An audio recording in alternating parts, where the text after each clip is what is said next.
Hey, what up, gang? Coach Mark again. I'm looking a little older these days, am I not? Anyways, a little more mature, a little more grounded in my person. I wanted to go ahead and give you a little bit more flexibility training. I always love sitting on the floor. It's one of my favorite things to do, even at parties and stuff. People offer me chairs. I'm like, nah, I'm good. I'm that cat that sits down on the floor. I feel more grounded this way. Somebody wanted more flexibility training, and I love hearing that because it happens to be my forte. And the very first one that I did that got really a lot of hits and was really popular was the hip function, doing hip function and the legs. Now, of course, I didn't do the calves as much as I probably could have. I really didn't. But I really spilled the beans on everything pretty much you need for gluteus maximus, gluteus medius, piriformis, octave. These are all covered in the other ones. And I said, well, what else is there? We got chest, shoulders, torso, neck, and wrists. Very interesting. Somebody suggested this, and I wanted to thank the person who suggested it. I might put a little note at the bottom here as a quick little thank you.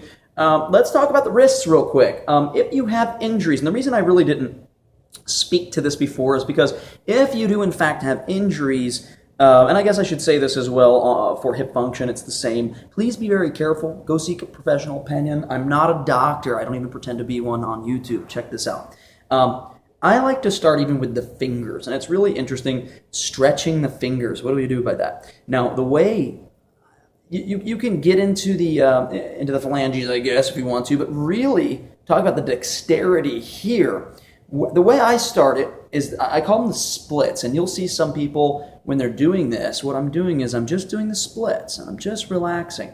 You can apply resistance if you would like to in that, but it's not necessary. Literally just holding it. This muscle group really doesn't need the resistance through the full range of motion. But I'm just giving them the splits. Notice that, again, I'm just really flexible because of the things that I've done in my past. And I've done these before as well. Make sure you go both ways, both sides on all fingers. All fingers. It should feel good. On a scale of 1 to 7, or 1 to 10, you're only going to about a 7 with a pain tolerance through each finger. Now, the other one you can do is the thumb. Thumb to the wrist and thumb behind. We're just trying to stretch lightly here. You're not doing a party trick where you're bringing it all the way back. Don't do that. You're just giving it a little bit of dexterity. Taking an eraser end of a pencil and massaging between the metacarpals. Sometimes I get that confused with the metatarsals. Metacarpals are in the hand. And just massaging with the eraser end of a pencil between here will really get it. It should feel good when you do this. Now, let's get into the actual stretching itself. Now, the way I like to do this, if I can angle this for wrists, what I do is I will get here. Now, if you also have a balloon, you can warm up your wrist too by having the balloon here, one of those stability balance balloons. And then what I'll do is as I'm making my fist into wrist, now remember I'm a martial arts guy, so oftentimes I like to have my wrist straight, but just rolling it out and applying enough forward resistance that you can get full range of motion. And if you have one of those exercise balloons, you can really get strong wrists this way by rolling it. Rolling it the other direction. I have nice carpet here, so of course we're getting the carpet. Another thing you can do is once you start to, you can put all your weight onto one on a balloon and giving it the business full range of motion. You can let it become a stretch. Start with 2. Then go to 1.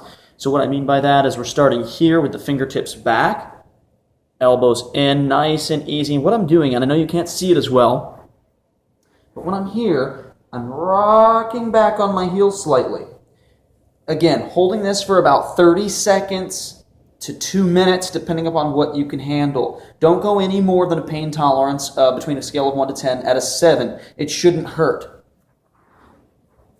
Rolling the wrists out. Feel free to do sets of stretches. There's nothing wrong with that. Now remember, there's different bands, so make sure you're doing what feels right to you. If you feel tight in a certain area, good. Work on that area. That's what you should be doing. So that really, the wrist is an interesting thing because really that's about it when it comes to the wrist. Now, I'm going to go ahead and angle this up. Now let's talk about the neck. The neck's an interesting portion of the body too because you have your I want to say cervical extensors. I believe that's right here. And you have a lot of different ranges of motion. What I like to do is to first start by grabbing the back of the skull. And again, remember we talked about in the previous videos, making sure you realign your spine before doing any kind of twisting motions. So what I like to do is I grab the back of the occipital, and as I exhale, I roll my spine down the complete here. Now, of course, notice that my body is curling as I'm doing this.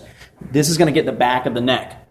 Could you, in a sense, apply resistance backwards? Absolutely you can. So your forehead would be pushing back against it as applied resistance throughout the range of motion. Once you do that, now I'm set to do the other side, just like you do in a regular yoga class. I'm kind of grabbing my ear, and I'm lightly pulling upwards on it. A little bit of traction is what they call it.